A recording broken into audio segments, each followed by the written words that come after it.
little bit of an update. So a couple things. We bought a truck. So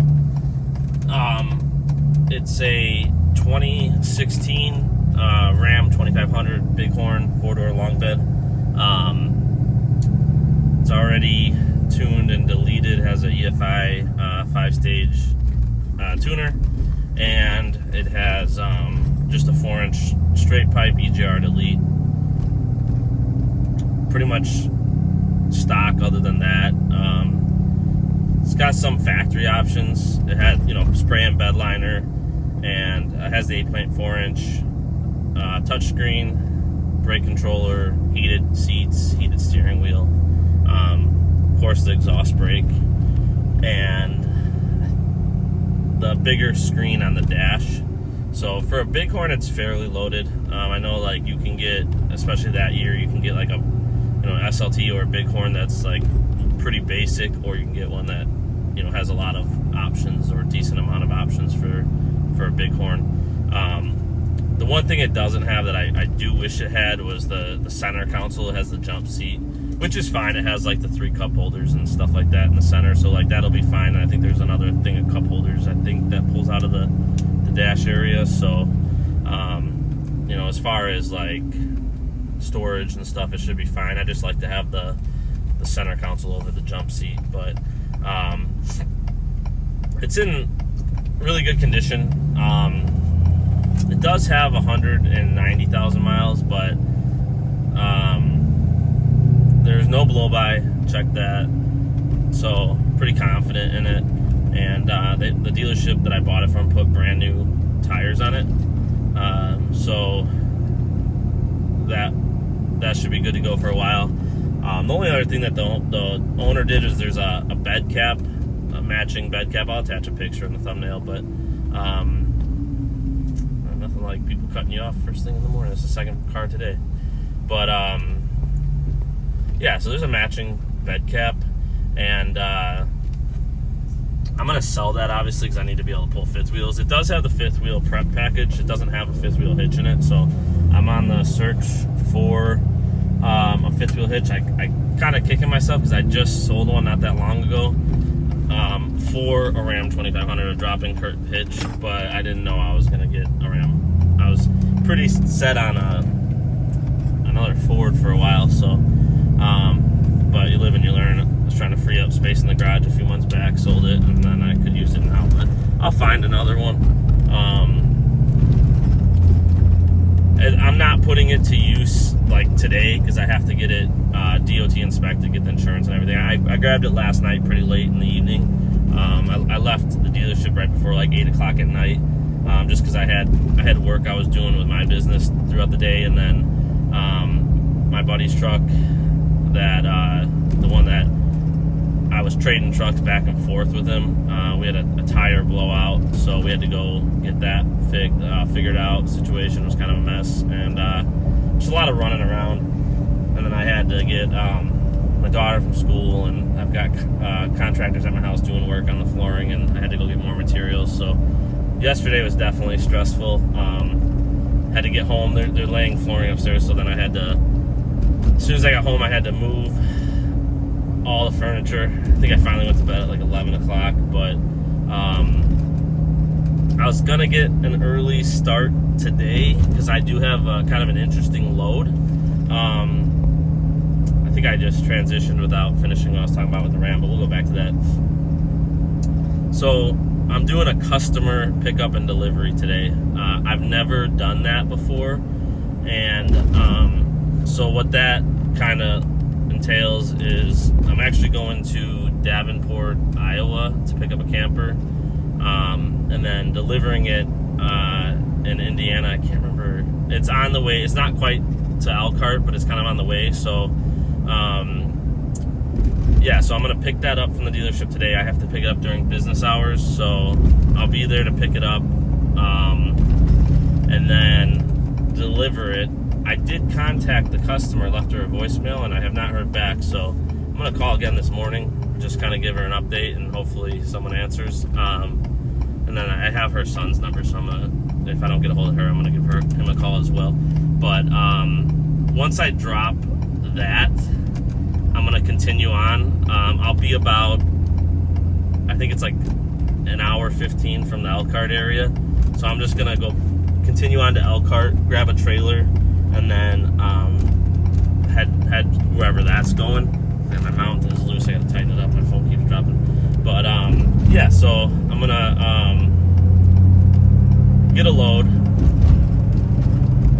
I don't know where it's going yet, I don't have the load yet. I do have a load, but I have to pick it up at Forest River, and I won't make it to Forest River before they close.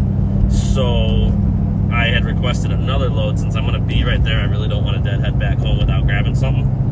Even if I like stop at home with it, or have my buddy that works with me, he can keep delivering it. So that's the plan. Like I said, it's going to a campground, so I've never done a customer delivery. Shouldn't be anything. The only real difference is I'm communicating with a customer, and towing their trailer versus a brand new trailer. So I honestly don't even know what it pays, because I don't have a sheet for that. I just got asked if I can do it, and I said yes, no problem. The pay is the pay. I'll do it either way. So sometimes you kind of do these things, but it'll be fair. It'll be at least $2 a mile. So yeah, it's a little bit of deadhead. Davenport is, I think, roughly 2.5 hours from my house. It's essentially the same as going to like Middlebury, Indiana, to pick up from like Coachman or something. So the overall deadhead isn't going to be any different than if I was leaving my house and going to Indiana to get a trailer. So and then the upside is I'll already be in Indiana, so I'm just capitalizing on a reload basically. But yeah, so that'll be interesting. We'll see how that goes. It's a little bit older trailer. I think it's like a 2013, but it's at the dealership, so I'm assuming they've gone through it or something. I'm hoping. Hopefully we won't have any issues. It's only about a 3-hour delivery, so I think it's only like around 200 miles, so that should all be quick and easy. It's just going to be depending on where this next load is going. But I'm pretty confident what we're going to end up doing is just having my buddy that's working with me, he can continue on with the delivery, and I'll just stop at home. We were going to have him do this whole thing, but being that it's a new dealership for us and a new customer, he just doesn't have quite the experience yet, and we wanted to just make sure that it was an experienced person doing it. So my buddy's actually going to ride along with me. That way he can kind of learn how to do it, even though it's new to me. But getting into campgrounds and stuff like that, I have a lot of experience with that just from like a personal side. So I'm confident that he could do it, but it'll be good, for him to kind of ride along and get an idea, in case we're doing some more of these in the future, he can do them. Back on the truck topic, I'm going to try to get it DOT inspected this week, and get that cap off. Well, I guess I could leave the cap on. We can just pull travel trailers in the beginning. But once I find a fifth wheel hitch I can buy, we'll get that cap off. I got it listed on Marketplace. I don't even know. It's in really good condition. It's all silver. You'll see in the picture. And it has like an LED light built into it. So, like I said, I don't know what they go for, but I'm just listing it because I don't want it sitting on my property. Because once I take it off, I won't, being the fact that we got to pull fifth wheels and stuff, I won't be able to use it. So, even though I'm sure it's super convenient. I've never had a truck with a cap like that, but it's probably super convenient to have. Yeah, back on the truck topic, other than that, like the only other thing I noticed that has been done to the truck other than like the tune and delete is all the interior lighting has been upgraded to LED. So just a tasteful upgrade in my opinion. It's got the Alpine stereo system, so it sounds good. I honestly think that the Ram 8.4 touchscreen it's nicer than the Ford touchscreen I have in my 2019 F350. So that's kind of cool. I had a 2016 Ram 2500 Laramie. It was a short bed, a four-door short bed. I had one back a few years ago. It was a good truck.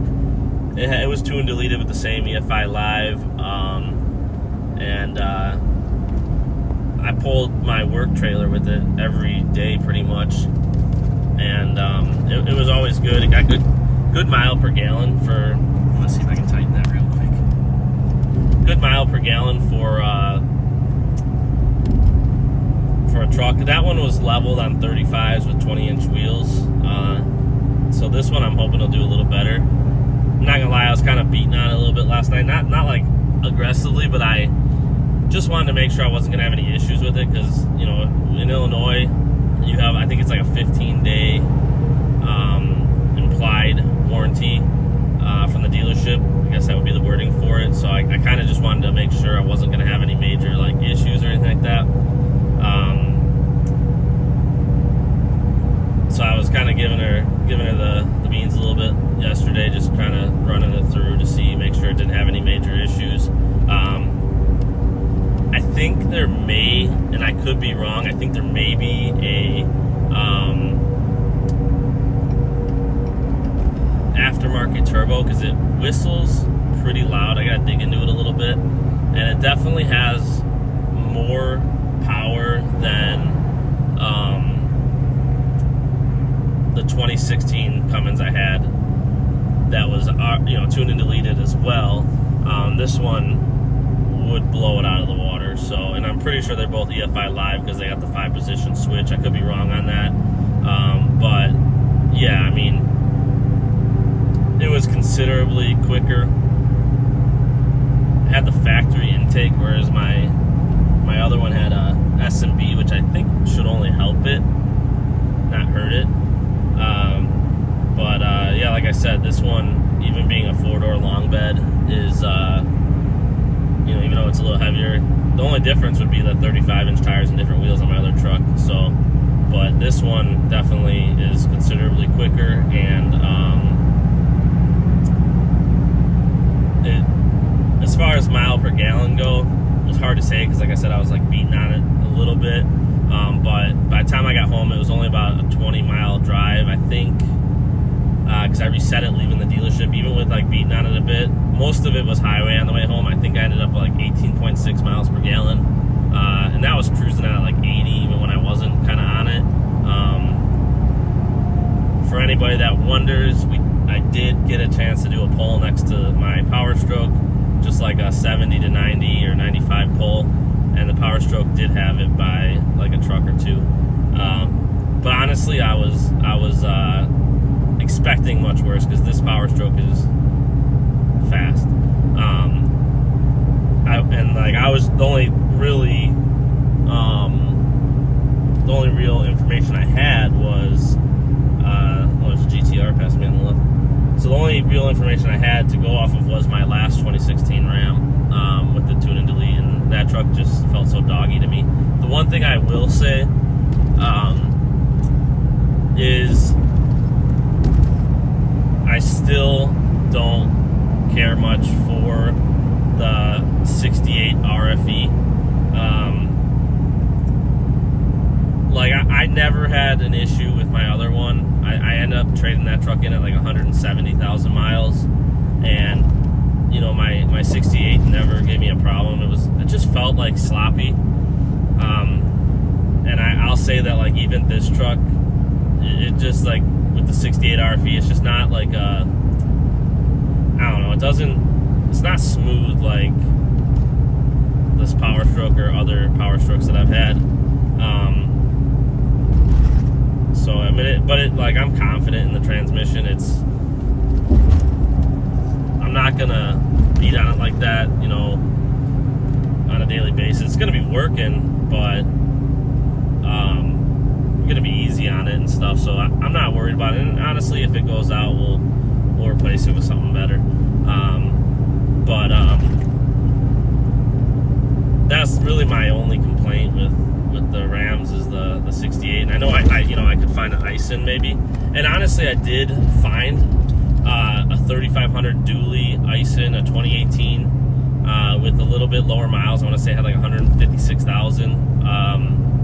It was a tradesman, so it actually had less options. And being non-CDL, the GVWR was 14,000, and it just didn't leave me a lot of room for towing. So, and the price was more. It was like, I want to say it was like 33,500 or something, which I'm trying to remember the miles. It might have been like 125,000 miles. It probably was an accurate price for in this area in the Midwest and in northern Illinois for that truck. And really, what it came down to was just the GVRW or GVWR, and just not having that ability to tow. You know, I would lose the ability to tow the park models legally and the big fifth wheels, and it just wouldn't make sense. So this 2500, I actually have to check what the GVWR is on that, but I think it should be around 10,000. So it's actually going to give me a little more room. Oh, and that's the other thing that the truck has that I forgot. I apologize. It has airbags already on it. So it'll probably, as far as like squat and everything, because my 350, I have not put airbags on it. But I do need to do that, even for my trailer that I have. But I'll be able to fill up the airbags, and it should pull really well. Like I said, it's got brand new tires on it, so factory tow mirrors. So we'll be doing the move series with that truck. Power folding. There's just a lot of good options on that truck for a Bighorn. Has the factory bed lighting, the factory bed liner, the fifth wheel prep package. I think it has the better alternator, more powerful alternator for winter, should help. And then it has the factory winter block heater. There's a chip in the windshield, so I got to get that fixed. It's fairly tiny, but I know it's just one of those things I'm gonna have to get fixed. And then the only other thing I got to do, I'm gonna buy an Edge CTS3 monitor just because I like to monitor all my temps. I have that in this truck. They're fairly expensive. I think they're around $450, but in my opinion, well worth it. Then it only came with one key fob, so I'm gonna get another. I found so these have to be programmed, and it's fairly expensive at the dealership. I found a system online where I can buy 2 fobs and the programmer for like around $100, 130, something like that. So I'm gonna order that and just do it myself. And then I'll have 3 keys, so I can give one to my buddy, and then I'll have one on my keychain, and then I'll have a spare at the house. So that's about it. Like I said, I'll attach a picture of the truck in the thumbnail. Let me know what you think. I'm hoping that it'll do good for us. And I'm hoping that it achieves a little bit better mile per gallon than the Power Stroke. This one doesn't do bad, but that's really with RV transport. That's like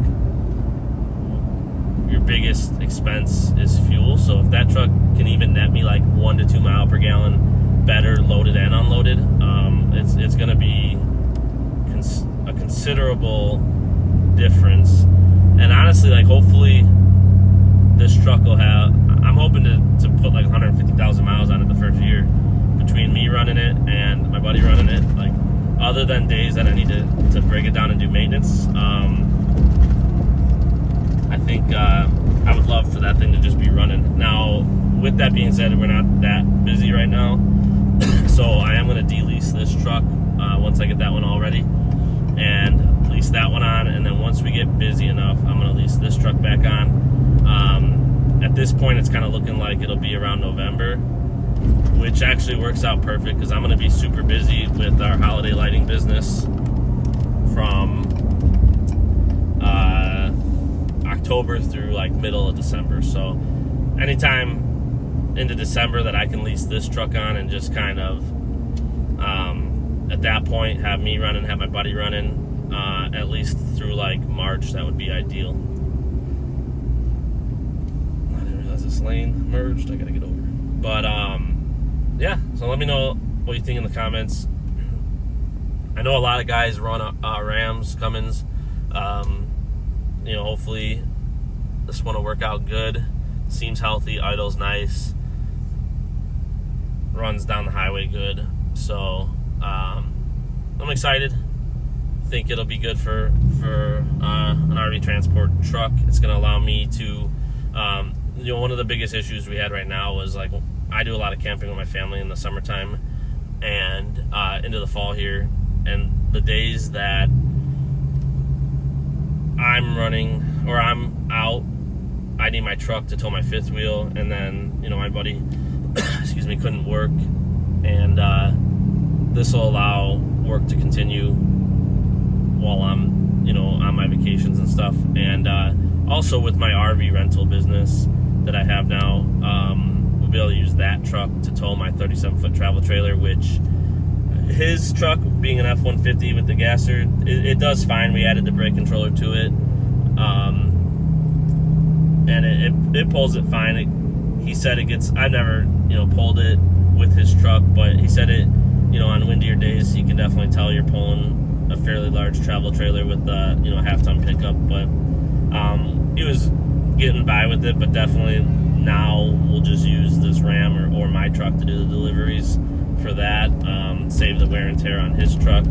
And the other, obviously the other big benefit is if you have to fill up for fuel while towing that, now we can go to the truck stops rather than trying to navigate a gas station with a 37-foot travel trailer on.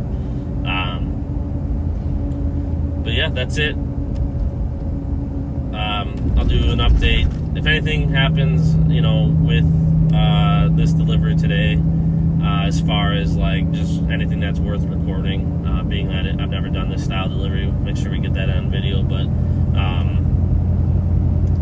otherwise I'll just do an update. I did get my load. I don't know what it is. I think I got to pick up at Coachman. I saw the text come through just a few minutes ago, so I did get a load today, and I didn't see where it's going, but we'll figure that out.